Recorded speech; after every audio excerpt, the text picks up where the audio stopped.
Günaydın, dzień dobry. Tutaj Magda z kanału Kawa po turecku. Zaczynam dzisiaj w kuchni. Jestem już po śniadaniu i za chwilę zbieram się do wyjścia z domu. Jak już Wam mówiłam w ostatnim vlogu, zaczął się miesiąc Ramadan i w tym roku też chciałam na kanał coś ramadanowego nagrać. Ale jeżeli są tu jacyś nowi widzowie, no to odsyłam Was do ramadanowych filmów z poprzednich lat, bo tam jest cała masa informacji na ten temat. Wrzucę Wam playlistę ramadanową w przypiętym komentarzu. A teraz tylko tak w dużym skrócie przypomnę, że Ramadan to jest święty miesiąc dla muzułmanów, podczas którego muzułmanie poszczą, czyli codziennie od świtu do zachodu słońca niczego nie jedzą i niczego nie piją. Kolacja po całym dniu postu nazywa się iftar, a śniadanie w nocy przed świtem, przed rozpoczęciem postu następnego dnia nazywa się sahur. Jak już pewnie wiecie, ja mieszkam na wschodzie Turcji, w małej miejscowości i jest tutaj trochę bardziej konserwatywnie niż na zachodzie Turcji, a już na pewno bardziej niż w tych turystycznych miejscowościach. Więc pomyślałam, że moglibyśmy dzisiaj razem pojechać do miasta i zobaczyć, jak tutaj to wszystko funkcjonuje. Jeżeli na przykład jakaś osoba nie pości, tak jak ja, to czy jest to możliwe, żeby w Ramadanie w ciągu dnia tutaj znaleźć jakąś otwartą restaurację czy kawiarnię? Czy można tutaj na mieście w Ramadanie coś zjeść czy coś wypić? A także moglibyśmy zajrzeć do sklepów, zobaczyć, czy są jakieś typowo ramadanowe produkty. Więc taki jest plan na dzisiaj. Tylko sprawdzę jeszcze w aplikacji, czy jedzie autobus, żebyśmy nie musieli za długo stać na przystanku. A przy okazji Wam też tą aplikację pokażę. W Turcji często nie ma rozkładów jazdy na przystankach, ale my tu w Erciś mamy taką aplikację. Tutaj mam zaznaczoną trasę na nasze osiedle. I zobaczcie, tutaj właśnie jest nasze osiedle i trasa do miasta. Tutaj jest centrum miasta. Z naszego osiedla do centrum mamy około 7 km. No i zobaczcie, tutaj tymi czerwonymi znaczkami są zaznaczone wszystkie przystanki, a te niebieskie strzałki to są autobusy, które są akurat w trasie. I też na podstawie tego, w którą stronę akurat jest strzałka zwrócona, mogę stwierdzić, czy to jest autobus, który jedzie na osiedle, czy autobus, który już jedzie do miasta. Więc widzę, że jedzie jakiś autobus, niedługo mogę wyjść z domu, nie będę długo musiała czekać. I w tej aplikacji jeszcze na przykład mogę sobie sprawdzić, jakie są teraz ceny biletów. Ja jadę na cały bilet i jeden przejazd kosztuje 6 lir. I jeszcze na przykład mogę sobie tutaj w tej aplikacji sprawdzić, ile mam pieniędzy na mojej karcie do autobusu, do komunikacji miejskiej i mogę sobie też tutaj tą kartę doładowywać. Także tak to wygląda. No to się zbieram, ruszamy.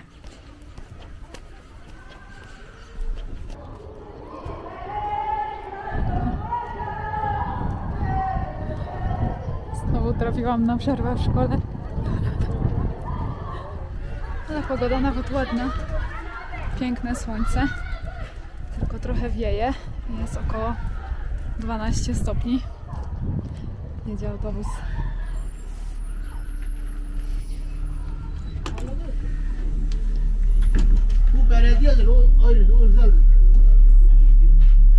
Tam bilet.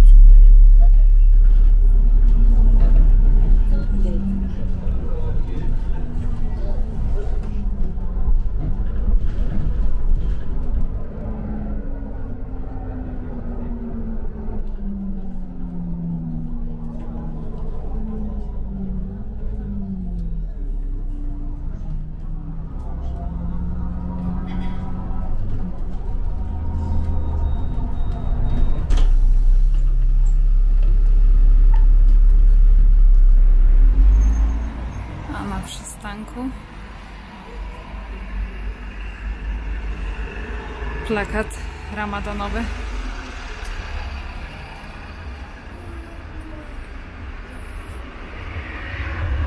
I tutaj też to zaczniemy od sklepów, chociaż nie wiem jak to pójdzie, bo w niektórych sklepach jest zakaz nagrywania, więc mam nadzieję, że nikt mnie nie okrzyczy, ale spróbujemy. Mogę Wam już teraz we wstępie powiedzieć, że z takich ramadanowych produktów w Turcji w marketach najczęściej można spotkać takie półprodukty do przygotowania deserów w domu, szerbety do picia, suszone owoce, przede wszystkim daktyle i paczki ramadanowe, które można kupić, żeby przekazać potrzebującym. Także idziemy zobaczyć, co uda nam się znaleźć.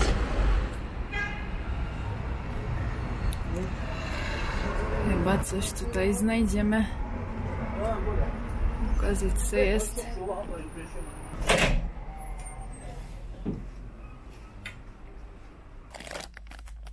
Desery, tak jak mówiłam. Tutaj na przykład kadajef, duża paczka. O, a tutaj najważniejszy deser ramadanu, güllaç.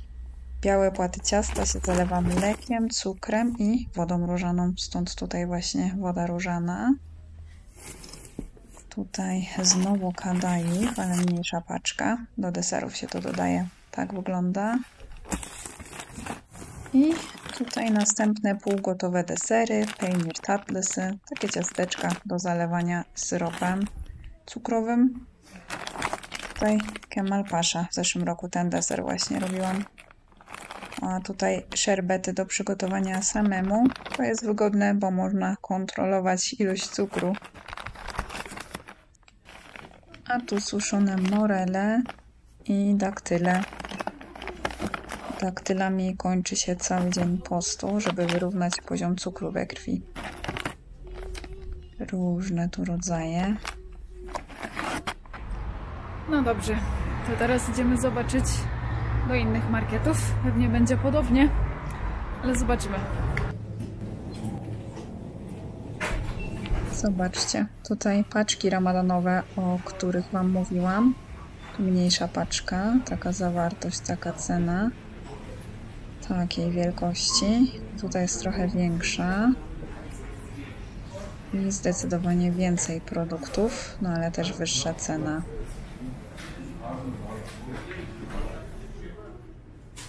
A tutaj szerbety gotowe, ale takie są bardzo słodkie. Tutaj różne tureckie słodycze, lokum. Zobaczmy, o, to jest z granatu.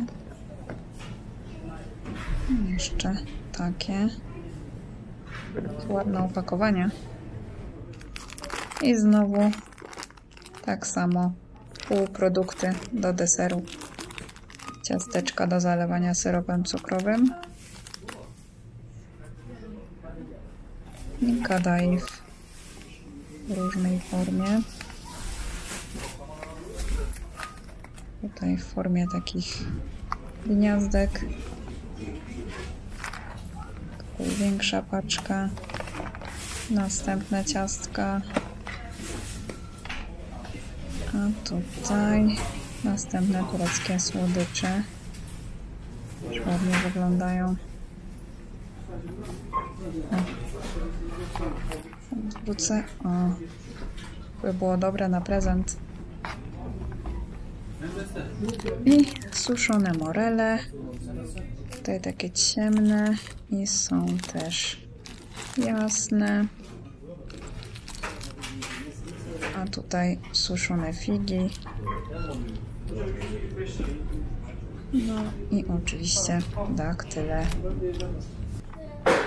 Więcej daktyli. Wezmę te same. Znowu tureckie słodycze. Ładnie to kolorowo wygląda. I znowu daktyle.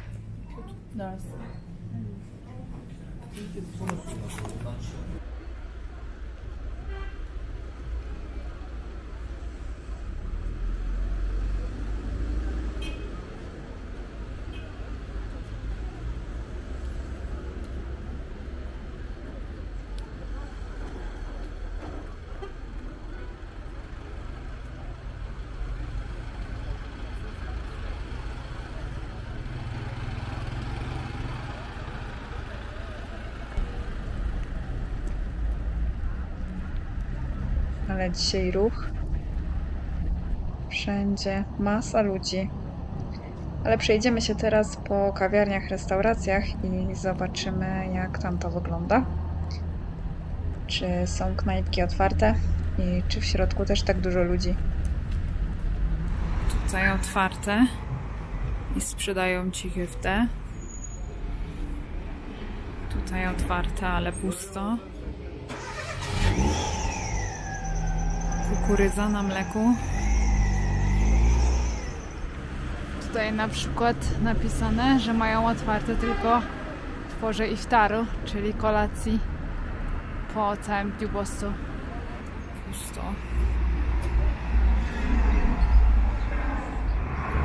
Pusto. Ale otwarte. Tutaj widzę, siedzi sporo ludzi, więc wchodzimy tutaj.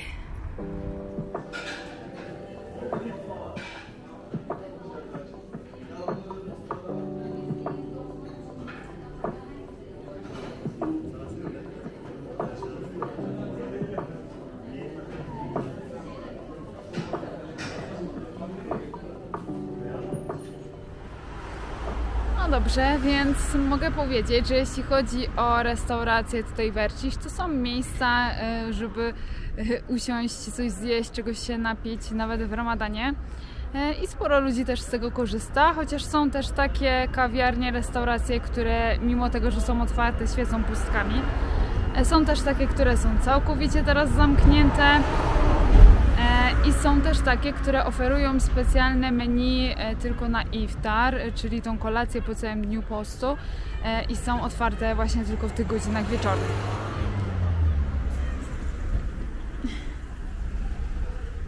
Dzień dobry. Jestem, dzień dobry.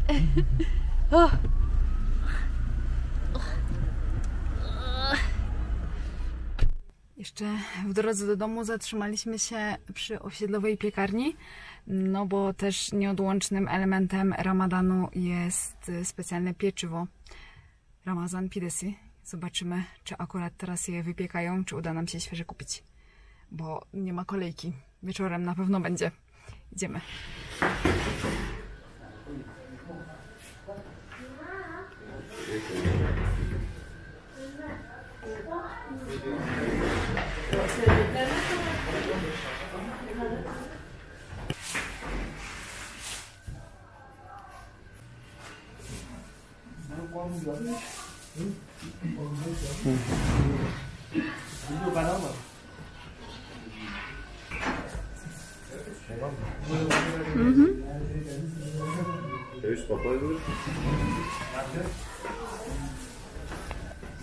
Biz alalım.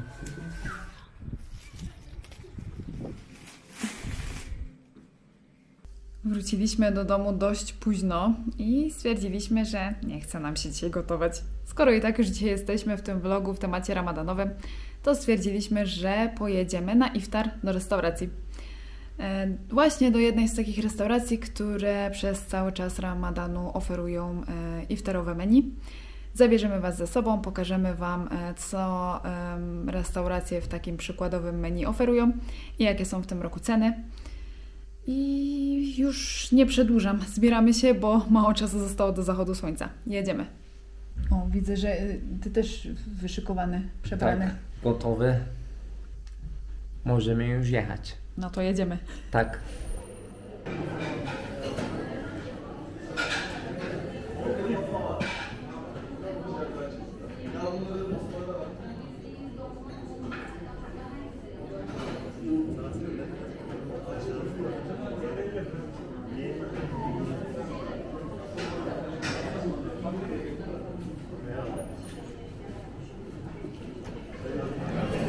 Widzę, że co chwilę ktoś wychodzi na dwór. Ludzie wychodzą na papierosa. Post w Ramadanie obejmuje również to, jeżeli ktoś pości od świtu do zachodu słońca, to w tym czasie papierosów też palić nie może i niektórych widzę tak stało. Bardziej potrzebowali zapalić niż jeść. Trochę pojedli i wychodzą palić co chwilę. Pojedzone. Ale mamy jeszcze deser.